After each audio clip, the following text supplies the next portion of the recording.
Juan Cruz Lucero, bienvenido. ¿Cómo estás? Bien. Bueno, inflación es uno de los temas que más preocupación nos genera lamentablemente a los argentinos, a nuestro bolsillo, sobre todo a la hora de ir al supermercado. 4,1 sería la cifra, 3,9 como decíamos con Claudio. Bueno, estaría un poco más lejos al menos de la última cifra que se conoció, el 5,5, ¿no? ¿Fue en septiembre? Sí, bueno, obviamente que la situación de la inflación nos afecta a todos, sobre todo aquellos productos de primera necesidad. Y efectivamente para nosotros del CEPA está o va a estar en el orden del 4,5%, sobre todo traccionado por dos cuestiones, alimentos por un lado y combustibles por el otro. Hablemos de eso también, combustibles a partir del día de hoy aumentan y en ese sentido creo que hay un componente adicional a la inflación en lo que viene en los próximos meses. No es una cuestión que va a ser tendencialmente menor, sino todo lo contrario. ¿Cómo va a repercutir eso para el mes de noviembre también? Porque los aumentos son ahora, ya hay remarcación de precios de alimentos. Te encarece la logística de todos los bienes y en ese sentido lo que estamos viendo son aún los coletazos de la evaluación que tuvimos en las semanas previas, digamos, a la elección. Entonces, lo que esto también implica es, porque no es el último aumento de combustible, se está hablando que quedan dos aumentos todavía. Dos aumentos más. Así que, bueno, el año terminaría con una inflación importante y además un bien fundamental. Digo, los combustibles no es solamente para el que llena el tanque de nafta, digamos, que tiene que hacer en un auto y demás, sino que afecta a toda la logística de todo el país. El transporte, y el transporte de mercancías. O sea, que afecta a todos los productos, a todos los bienes, a la logística de pasajeros y de bienes, y en ese sentido obviamente complejiza mucho la cuestión de los precios. El precio del combustible que nosotros pagamos varía en función al precio internacional del petróleo y paralelamente a un impuesto. Bueno, ese impuesto ha aumentado también en los últimos meses y es parte del reclamo de lo que hacían desde el sector. Ahora bien, ¿cuál sería a partir de ahora, en función al nuevo gobierno, la manera de abordar para vos, Juan, una negociación con el sector de manera tal de tener un poco al menos por unos meses para dar un respiro, ¿no? Bueno, obviamente, primero, me parece que algo Alberto Fernández viene hablando, esta cuestión de tratar de acordar con las empresas, incorporando a todos los sectores a la mesa de negociación. Creo que es importante en ese sentido tener un diálogo directo, concreto, y tratar de entender qué pasaron estos 4 años, porque cuando vemos la inflación, y agrego más allá de la cuestión de los combustibles, el tema tarifas, vemos la evolución de los precios, está muy por encima de la inflación. Uno puede decir que antes podía estar... no habría aumentado, etcétera, pero la verdad es que la electricidad y el gas suban más de un 3000%, afecta obviamente no ya a nosotros como usuarios, sino a todo el aparato productivo.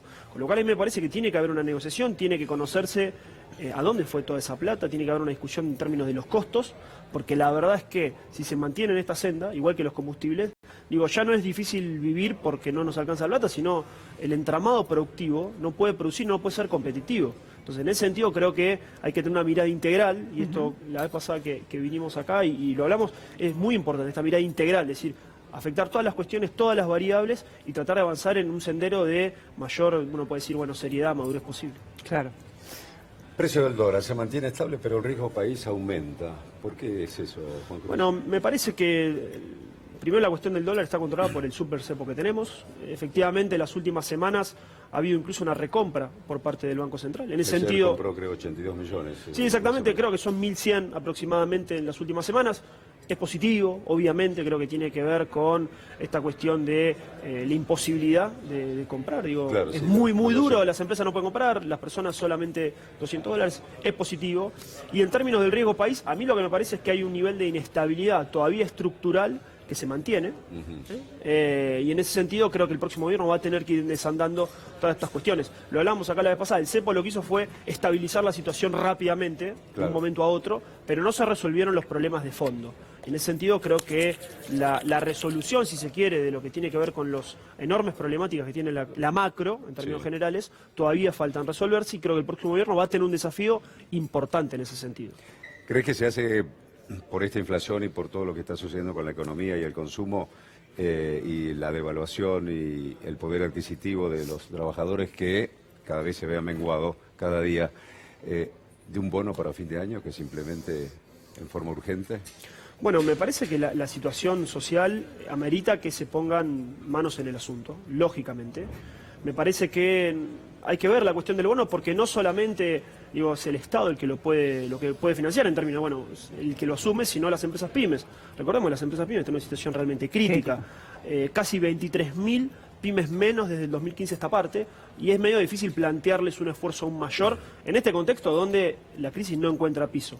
De todos modos, creo muy importante resolver algunas problemáticas centrales como el hambre, como tratar de tener las fiestas lo más en calma y en paz posible. En ese sentido, creo que el próximo gobierno va a tomar cartas en el asunto, lógicamente, y de hecho ya se viene hablando de algún plan para tratar de, bueno, aminorar la tensión, sobre todo en un contexto regional que nos hace estar muy preocupados, ¿no? Juan Cruz, ayer el riesgo país subió a las 2.543 puntos aproximadamente. Bueno, lo cierto es que superó los 2.500 puntos y es la cifra más alta de los últimos 2 meses al menos.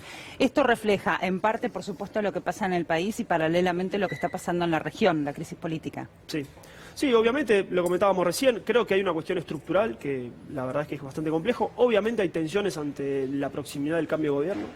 Es habitual en general, es lo mismo cuando los economistas decimos que en época electoral siempre hay una dolarización de activos, es natural, la historia argentina está acostumbrada a que eso ocurra, y obviamente la situación regional, las disputas con Brasil, la situación del golpe de Estado en Bolivia, la crisis institucional, por lo menos de la calle que está viendo en Chile, por supuesto que afecta, y nosotros no estamos exentos de eso. Claro. Pareciéramos que estamos en un oasis, pero la verdad es que me parece que hay que estar muy atento, y obviamente las cuestiones estructurales que son las que miran los grandes bancos, los grandes acreedores, son centrales, ¿no? El no conocer alguno de los nombres, al menos de quién estará en el gabinete económico del nuevo gobierno, ¿cómo impacta, si se quiere, en la percepción que tiene el mercado en cuanto a lo que puede pasar económicamente en nuestro país? Bueno, puede haber algún factor ahí, me parece que es más una demanda nuestra, ¿no? De los argentinos, de tratar de saber, bueno, quién va a estar en economía, quién va a estar en producción, etcétera, más que de los acreedores, porque los acreedores la verdad que no están tan en el día a día y tan, digamos, no se meten tan al detalle. Obviamente saben que hay un cambio de gobierno, que el gobierno que ganó es peronista, digo, y relativamente entienden ese tipo de características. Ahora, lo que están, de hecho ya está pasando, es que se están empezando a juntar los acreedores, digamos, están moviéndose, pero no tanto en términos de los nombres que puedan ser, que suenen, pero que terminen siendo, porque también hay una cosa que por ahí suena alguno y después terminan siendo otro, no lo sabemos. Pero creo que va en línea con esta cuestión. Me parece que lo más importante es que están viendo que la situación estructural de la deuda argentina no es financiable en el corto plazo, es muy compleja y que va a haber una renegociación. Hay que ver en qué término, ¿no? Con quita, sin quita, con los intereses adentro, sin lo... Digo, toda esa cuestión se va a debatir, los acreedores externos esperan eso, porque cuando uno ve los datos de la Secretaría de Finanzas actual, bueno, ve que el calendario de pago es muy complejo para el próximo gobierno y para los próximos gobiernos también. Eso te iba a preguntar, Ayer los primeros... pidió ayuda a Alberto Fernández a los embajadores europeos, ¿no?, para la negociación con el Fondo Monetario Internacional, y a su vez un adelanto que dijo fue: se va a mantener el control cambiario. Bueno, ni hablar. Creo que la cuestión del control cambiario es fundamental en un contexto donde el dólar es un recurso escaso y que hoy está bastante complicada la generación, digamos, pese a que el saldo comercial es positivo, no alcanza para sostener y solventar los enormes gastos en términos de capital de deuda que hay que pagar. Y en ese sentido, obviamente, que Argentina necesita tener una posición internacional inteligente, tratar de conseguir aliados y tratar de generar que el fondo sea lo más bueno posible, condescendiente, nos permita plazos de pago sin condicionar la política económica, cosa que es bastante complejo de lograr. Pero no solamente eso, también hay acreedores externos, acreedores privados, fondos de inversión, que también hay que renegociar con esos sectores porque efectivamente el peso de la deuda es muy grande en ambos sentidos. A mí me parece que es inteligente lo que está haciendo Alberto Fernández. Para los primeros vencimientos, Juan Cruz, ¿hay tiempo de renegociar? Porque yo tengo entendido que el primero es el 28 de diciembre, a poquitos días de la asunción de Alberto Fernández. Y en general las renegociaciones tardan un tiempo. Recordemos que el caso ucraniano, por ejemplo, que tuvo una situación parecida, no igual, tardaron casi 8 meses. Y en general se tarda mucho tiempo porque hay muchos intereses, hay muchos actores que están incluidos en esto, y es muy complejo, digamos, porque uno tiene que plantear una posición de, bueno, una quita, no, los intereses, bueno, en tal plazo, digamos, el acreedor quiere cobrar lo antes posible y la mejor manera posible, y a nosotros nos conviene que nos den el mayor paso posible, y obviamente si fuera con quitas mucho mejor, pero es una negociación conflictiva. ¿Y qué haces con los primeros vencimientos que están a la vuelta de la esquina? Hay que afrontarlos, no te queda otra, porque si no entras con en un reservas. default. Y sí, por eso es positivo que las reservas vengan subiendo las últimas semanas. Por supuesto que no alcanza a solventar todo lo que se perdió no ya en los meses previos, sino en la semana previa a la elección, pero efectivamente es positivo que el Banco Central esté recomprando y que esté por lo menos haciendo crecer un poco ese volumen de reservas que no netas. bajen al menos, ¿no? No, por supuesto, y que crezca un poco porque le da un poco más de aire al próximo gobierno. Claro. 5.000 y pico de millones son ese vencimiento, ¿no? Sí, hay próximos vencimientos. También es importante señalar que no es solamente la Nación, sino la provincia de Buenos Aires, que está muy endeudada. Recordemos rápidamente, la provincia pasó del 2015 de deber 9.000 millones de dólares a 12.000, y en este contexto hay vencimientos también bastante cercanos que complejizan la gestión del próximo gobernador. En cuanto a la inflación, que es el tema con el cual arrancamos, porque hoy el INDEC va a dar a conocer la cifra de la inflación del mes de octubre, Juan Cruz. Hay mucho de especulación en cuanto a esta idea de Alberto Fernández también de hacer un acuerdo, y consecuentemente se espera que en los próximos meses no haya tantos aumentos de precios, este acuerdo entre trabajadores, empresas y demás. ¿Los empresarios están adelantando y por una cuestión especulativa aumentaron más los precios? Bueno, creo que algo señalaba Alberto Fernández en los días de ayer o antes de ayer, ¿no? Esta cuestión de que está ocurriendo un poco eso. La verdad es que las medidas económicas uno no las puede anunciar con mucho tiempo de antelación, porque pasan estas cosas. Los empresarios y cualquiera, uno piensa en los empresarios, los grandes, no, cualquiera, un kiosquero, si dice que le van a congelar los precios, va a tratar de subir lo antes posible, por una cuestión natural. Lo que sí me parece es que Argentina tiene algunos problemas que no son menores. Primero, los precios de los alimentos están dolarizados, y en ese sentido cualquier movimiento del dólar que haya o que hubo afecta al precio. Todo está dolarizado en Argentina. Sí, muchas cosas, lamentablemente. La gran mayoría, ¿no? Los alimentos prepagas, la salud. Los alimentos es un problema porque es nuestra canasta básica, y además eso funciona así porque nosotros exportamos alimentos. La segunda cuestión, lo que hablamos recién de las tarifas y de los combustibles, que son centrales para la producción y para el traslado, pero también tenemos un problema que me parece que es importante, que es estructural, que es tenemos muy pocos proveedores para productos de consumo masivo, y eso también genera una tensión a la mayor, digamos, a la elevación del precio. La teoría económica habla de los monopolios, de los oligopolios. Bueno, efectivamente en Argentina pasa un poco eso, porque cuando vemos algunos productos básicos centrales, tenemos muy pocos proveedores, a diferencia de lo que pasa en otros países, que hay una gran variedad, entonces, bueno, hay una disputa por el precio. Lo que vemos acá es que no es así, y en ese sentido también tenemos una complejización que creo que el próximo gobierno va a tener que desarrollarlo con mucho tiempo. No son cuestiones que se puedan cambiar de un día para el otro, porque son problemas estructurales, ¿no? Esa especie de monopolio que hay en la provisión, sobre todo de alimentos, la ley de góndola sería algo como para que todos tengan la posibilidad de estar presentes allí y que haya una competencia real con... Bueno, afectaría, digamos, la parte de la comercialización, que sería positivo, le permitiría tener vidrieras a algunas empresas que si no es muy difícil que la tengan, o la tienen de manera marginal, pero sí creo que debería encararse un proceso de mayor profundidad en términos de tratar de generar nuevos proveedores, nuevos proveedores, tratar de generar un descenso de precios por esa vía, ¿no? Potenciar las pymes que puedan ofrecer sus productos, brindarle una oportunidad de que puedan comercializarlos de una manera y permitirles los beneficios, porque las pymes generan un montón de empleo, generan el 80% del empleo registrado en Argentina, entonces es importante que pymes hay en Argentina hoy en día? Me mataste con el dato, pero sí sé que, decía recién, 23.000 cerraron, 23.000 de manera neta, o sea, se crearon y se perdieron, pero el resultado son 23.000 menos. En general los principales sectores que han perdido son la industria, la construcción, el comercio sobre todo.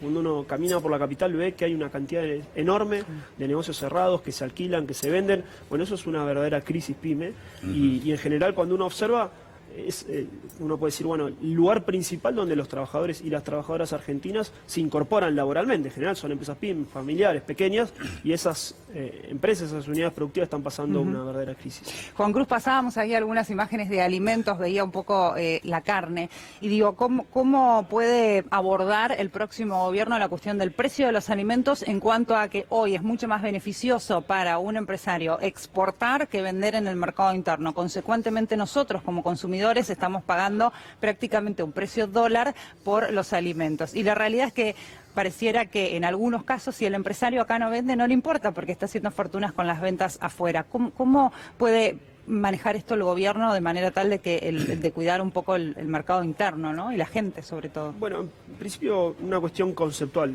El Estado tiene que intervenir y tiene que estar presente. La segunda cuestión, digamos, más práctica, a mí me parece que tanto las retenciones en algunos productos como los cupos de exportación en otros obviamente consensuadas, dialogadas, etcétera, son positivos, porque efectivamente si no lo que pasa es lo que vos decís, es que una cantidad enorme de producción se va al exterior y encarece los precios localmente. O en algunos casos incluso genera escasez, que es mucho peor. En ese sentido me parece que el Estado tiene que estar muy activo, tiene que intervenir, tiene que proteger la producción nacional. No pensemos en el agro solamente como la pampa húmeda o, digamos, trigo, soja o la ganadería. Pensemos también en las economías regionales y pensemos también que hasta hace no mucho venían manzanas, naranjas, limones del exterior, cuando nosotros producimos. Entonces, me parece que el campo tiene que tener una visión un poco más amplia y en ese sentido tratar de proteger las producciones locales, incentivarlos a exportar, pero protegerlos y generarles un mercado, pero además tratar de controlar los precios de los bienes esenciales, el aceite, digamos, las harinas, si se quiere, para el pan, etcétera, y obviamente la carne, que creo que tiene que ver con lo primero que señalaba. Claro. ¿Cómo ves la medida del Energas que el gobierno decidió así compensar a las distribuidoras de gas por la devaluación con 24.500 millones de pesos? Bueno, en principio me parece desafortunada en términos de que está muy cerca de la transición, digamos, al cambio al nuevo gobierno. Me parece que eso sería lo más prudente, lo más responsable sería que el próximo gobierno decida, ya las cartas están echadas. Parece, bueno, pasó algo parecido con la provincia, con los aumentos que anunciaron de la electricidad de un 25%. Digo, si no lo hiciste hasta ahora y trataste de jugar electoralmente no generando aumentos, no lo hagas antes de irte, porque primero le generas un enorme problema a todos los usuarios y después obviamente al Estado.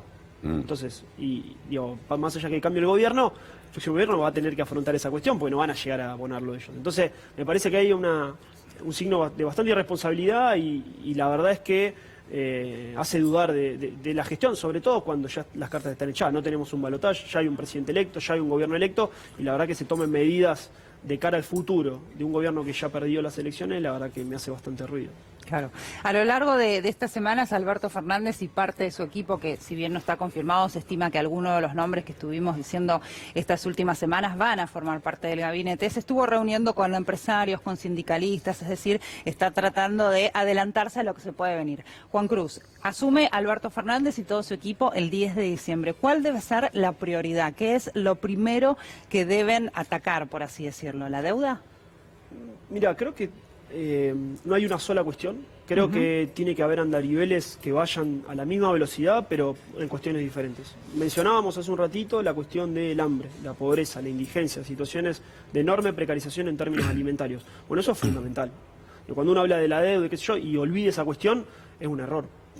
Porque la verdad es que hay situaciones de enorme tristeza, vulnerabilidad que deben ser resueltas lo antes posible. Pero también la cuestión de la deuda, como decía, es fundamental, digo, porque si no se resuelve el tema de la deuda lo antes posible, uno ahí tiene un ancla para crecer enorme. Entonces, creo que van por caminos, obviamente, paralelos y tienen que ir lo más rápido posible. Pero también uno no se puede olvidar del sector productivo, del ámbito productivo, de las pymes, de la industria, de la construcción. Con lo cual, hay enormes desafíos y todos deben ser resueltos lo antes posible. Me parece que en orden de prioridades, la cuestión del hambre, la cuestión del poder adquisitivo de los sectores más desprotegidos, jubilaciones, asignaciones universales, etcétera, es fundamental. Creo que ahí el gobierno va a tener que tener actividad muy acelerada y muy rápida, dar señales muy claras, sobre todo también porque mejorar el poder adquisitivo te afecta positivamente en el entramado PYME, porque genera mayores ventas y producción, y obviamente la cuestión de la deuda va a ser central, no para este gobierno, sino para los próximos gobiernos que vengan.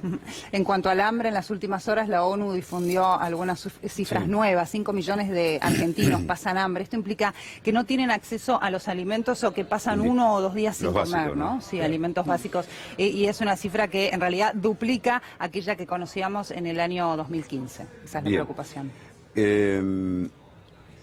Ponerle plata de bolsillo a la gente, dicen mucho porque eso va a generar el consumo y eso va a generar el entramado pyme o esa actividad. El tema es, ¿cuánto tiempo llevaría ponerle plata en el bolsillo a la gente? ¿Y de dónde saldría ese dinero, no? Bueno, habría que ver primero de qué manera y cómo, obviamente. A mí me parece que el Estado debe ser el que impulse esta cuestión, porque decíamos hace un rato, ya la estructura del país productiva, la economía pyme, que es la mayor parte, está muy golpeada. Uno no le puede exigir o un bono o aumentar por encima de la inflación a un empresario que se está fundiendo. Sería un sinsentido porque uno terminaría de fundir esa empresa. Pero el Estado sí puede generar mejoras en términos de poder adquisitivo a partir de, decía, jubilaciones, pensiones, asignaciones. Incluso uno puede pensar en términos de los empleados estatales. Obviamente esto debería financiar en un corto plazo con déficit, y yo creo que no debería ser un problema en tanto y en cuanto sea de corto plazo. Lo que tenemos ahí es que una vez que eso se active, efectivamente cuando uno empieza a tener los primeros meses ya se empieza a sentir la mejora, pero para que eso dé la vuelta, llegue a mejorar la recaudación, etcétera, tarda un tiempo, no es que es inmediato, pero sí por lo menos genera cierto dinamismo inmediato, cierto mejora en términos de los consumos, porque tanto los jubilados como los beneficiarios y beneficiarias de asignación universal por hijo, pensionados, etcétera, lo primero que gastan es en alimentos, remedios, Claro. si les sobra un poco, que es difícil, pero puede pasar, va a comprar textiles, se viene el próximo año, en marzo, todo lo que tenga que ver con la cartera escolar, que también, digo, hay un montón de cuestiones que van a ser destinados si efectivamente pasa de que se le da un beneficio, un bono, una mejora, etcétera, y me parece que eso va a decantar, uno puede decir, bueno, en 8 meses, 6 meses, en una mejora y en una reactivación. Por supuesto que tarda y no es inmediato, y además creo que beneficiar a estos sectores no solamente por el lado económico es interesante, sino también obviamente por el lado social. Los jubilados perdieron más de 20 puntos de 2015 a esta parte. Digamos, personas, abuelos y abuelas que no pueden pagar sus medicamentos, que subieron por encima del 400%, que tienen problemas para comer, que terminan cambiando sus medicaciones, tomando menos dosis porque no pueden afrontar todo. Digo, situaciones muy pero muy complejas que me parece que hay que resolver lo antes posible. Creo que es positivo que Alberto Fernández lo haya manifestado en términos de uno de los sectores a los cuales primero iba a beneficiar, y creo que es muy positivo, y la verdad es que creo que es fundamental, sobre todo por esta situación que estamos viviendo. Juan Cruz, ¿crees que 2020 estaremos un poco mejor o estaremos como en 2019? A mí me parece que como estamos en 2019 es una situación muy pero muy mala en términos generales. Creo que vamos a estar mejor, digamos, soy optimista. Me parece que el cambio de visión ideológica de la economía puede contribuir a que se esté mejor. No necesariamente que cambien todos los indicadores y que volvamos a la senda del crecimiento del 8% como fue 2004-2005, pero sí creo que vamos a estar un poco mejor, sobre todo porque va a haber otras prioridades. Y porque el sector productivo y de la economía real se va a priorizar frente a lo especulativo financiero, y creo que ya con eso y con algunas medidas puntuales ya la cosa va a mejorar. Esperemos que sí sea, obviamente, porque además hay situaciones que no se pueden tolerar en el largo plazo. Hablamos de situaciones de hambre en Argentina, de casi 5 millones de personas que no pueden comer o comen mal. Digo, eso debe ser resuelto lo antes posible. Ahora, Juan Cruz, para aquellos que están en una posición un poquito mejor, en diciembre se supone uno va a cobrar el aguinaldo, ¿qué se puede hacer con ese dinero? Bueno, ¿Qué es lo conveniente? ¿Comprar dólares? Bueno, el tope son los $200, por ejemplo, por mes. ¿Qué consejo le darías vos a alguien que tiene un poquito de plata y que no tiene que pagar deudas? Porque esa es otra. Mucha gente el aguinaldo lamentablemente lo tiene que destinar. Un enorme problema que están teniendo las familias argentinas, de un nivel muy elevado de endeudamiento, sobre todo incluso aquellos de bajos ingresos, de sectores más vulnerables, son beneficiarios de asignaciones universales.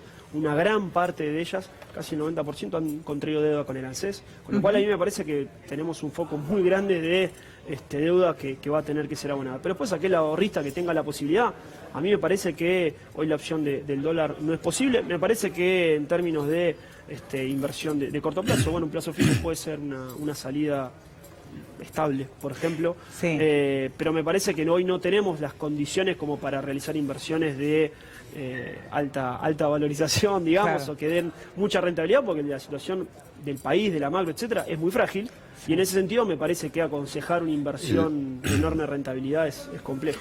Juan Cruz, por último, ¿crees que el ministro de Economía de Brasil ayer dijo, estamos en negociaciones con China para hacer un tratado de libre comercio China-Brasil? Eso puede llegar a repercutir en caso de concretarse en Argentina, siendo Brasil el principal socio o donde exporta Argentina sus productos dentro del marco del Mercosur. Bueno, Brasil es viene como que se cortó solo Brasil. Sí, viene teniendo algunos comportamientos que son preocupantes para Argentina, pero sobre todo para la industria argentina. Sí. La gran industria, la mediana industria y la pequeña industria.